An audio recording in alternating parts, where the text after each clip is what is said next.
From all over the country here showing support for local pastors in their fight, which they say is an attack on their First Amendment rights.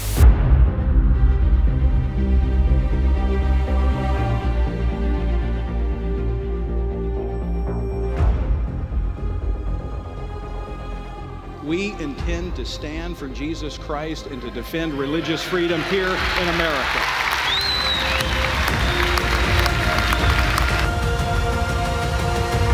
Fundamentally, this began when Annise Parker, the mayor of Houston, proposed what they were calling at that point an equal rights ordinance. But a big portion of it was the transgender or gender identity portion. Men could go into women's restrooms and women could go into men's restrooms based on how they felt about themselves. The imagery that I have in my mind is a grown man going into the restroom and a 6-year-old girl standing on side of her using the restroom. It's a threat to public safety. It is an infraction on religious liberty. It literally motivated and united all of us together. When we stand together, it's much stronger than we by ourselves. Opponents of the ordinance now have 30 days to collect the more than 17,000 petition signatures needed to appeal the decision. We got the minimum number of signatures required and we submitted it to the City of Houston, and the mayor would not validate it. A petition to repeal the Houston Equal Rights Ordinance was ruled invalid Monday by Houston City Attorney David Feldman. The city of Houston has issued subpoenas demanding that a group of pastors turn over their sermons as part of a battle to enforce an equal rights ordinance in the city. This is about political intimidation. That's what is so chilling about this. This is unprecedented, and we've been hearing from pastors across the nation. After a great deal of soul searching, I came to the conclusion that I would direct the city attorney to withdraw the subpoenas.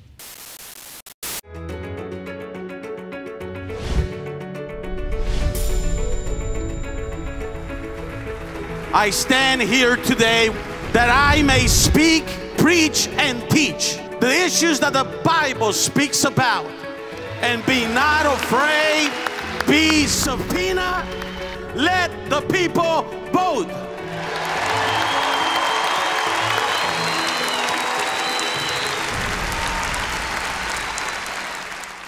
The Texas Supreme Court overruled the city and ordered the measure to go on the ballot so the people could vote. It's one of those moments in time that you stand up and say enough is enough is enough.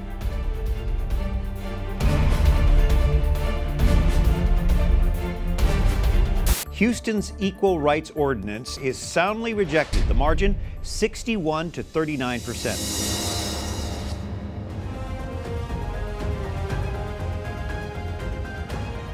The stakes couldn't even be higher than they are. We find ourselves on the side of persecution. If it can happen here, it can happen anywhere. It's time to put it to an end. If you have an issue in your city, in your state, stand up. Keep your people to stand. Make your voice heard.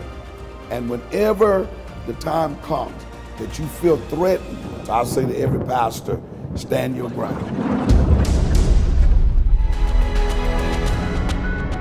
You know, if this starts in Houston, it could spread to other places. Members of the Business Coalition are supporting legislation that would guarantee equal rights in the workplace for lesbian, gay, bisexual, and transgender people. Students as young as kindergartners will be able to choose whether they would like to use the boys' or girls' restrooms.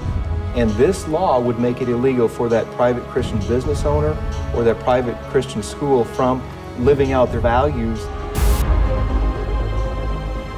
That's what this is about, is making sure that as an individual, when you enter the marketplace, you don't have to leave your religious freedom behind. No matter what part of the country, there is nobody off the table right now that is not being assaulted by this agenda. And we have to come together. You have to organize at the local level, take your city seriously, and God has put you there for a reason. Step up. I want to tell every pastor, for a time such as this, they must speak out. They must rise up and they must stand strong. And if this happens in other place, everybody, Spanish, African American, every nationality has to be together in unity. If every pastor in this country would stand up, and then every Christian in this country would stand up, things would change very quickly.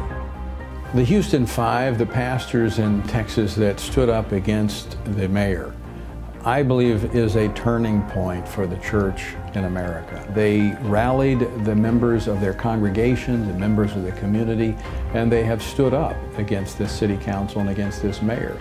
And since then, literally dozens of cities across the nation have followed their example and have stood up for religious freedom, the freedom to believe and live one's life according to those beliefs. So I'm encouraged by what I see happening in Houston, Texas, and as a result in cities across America.